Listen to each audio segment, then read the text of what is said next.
కాంగ్రెస్ నేతల పొలాల్లో మొలకలొస్తున్నాయా?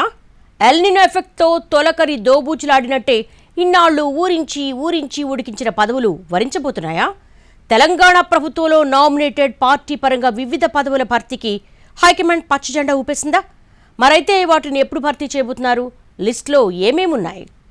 తెలంగాణ కాంగ్రెస్ నాయకులు చాలా రోజులుగా పదవుల కోసం ఎదురు చూస్తున్నారు. పార్టీలోని కీలకమైన పోస్టుల భర్తీ వ్యవహారం జీడిపాకం టీవీ సీరియల్ క్లైమాక్స్లా ఎప్పటికప్పుడు సాగుతూనే ఉంది.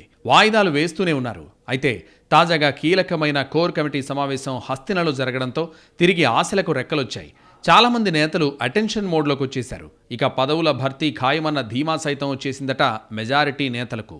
అందుకు తగ్గట్టే కోర్ కమిటీ మీటింగ్లో పదవుల భర్తీ అంశం ప్రస్తావనకు వచ్చిందట.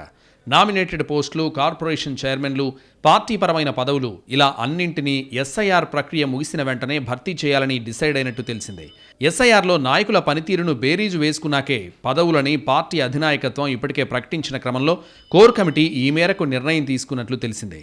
కార్పొరేషన్ చైర్మన్స్తో పాటు ఇతర నామినేటెడ్ పోస్టుల భర్తీ లిస్టులు ఇప్పటికే సిద్ధమైనట్టు తెలుస్తోంది. ఇక త్వరలోనే వీటికి ఫైనల్ క్లియరెన్స్ రాబోతోంది. అలాగే పార్టీలో కీలకమైన వర్కింగ్ ప్రెసిడెంట్ పోస్టుల భర్తీకి కూడా పచ్చజెండా ఊపబోతున్నట్లు తెలిసింది. పీసీసీలో మొత్తం 4 వర్కింగ్ ప్రెసిడెంట్ పదవుల్ని భర్తీ చేస్తారని తెలుస్తోంది. అందులో కూడా సామాజిక సమతూకాన్ని పాటించబోతున్నారు.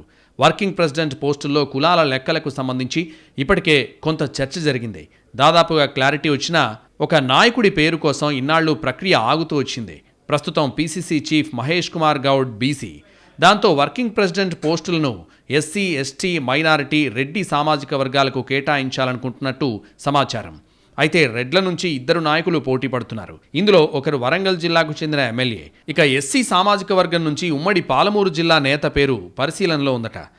ఎస్టీ కోటాలో కూడా 2 నేతలు పోటీ పడుతున్నారు. వాటన్నిటి విషయంలో పిక్చర్ క్లియర్గా ఉన్న మైనారిటీ మ్యాటర్లోనే పీటముడి పడిందని అంటున్నారు.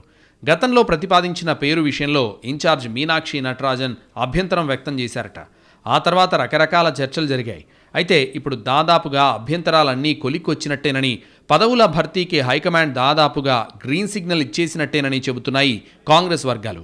ఢిల్లీ నుంచి వచ్చాక పార్టీ కీలక నేతలు హైదరాబాద్లో మరోసారి భేటీ అయ్యాక వీటికి సంబంధించి అధికారిక ప్రకటన వచ్చే అవకాశం ఉందని అంటున్నారు.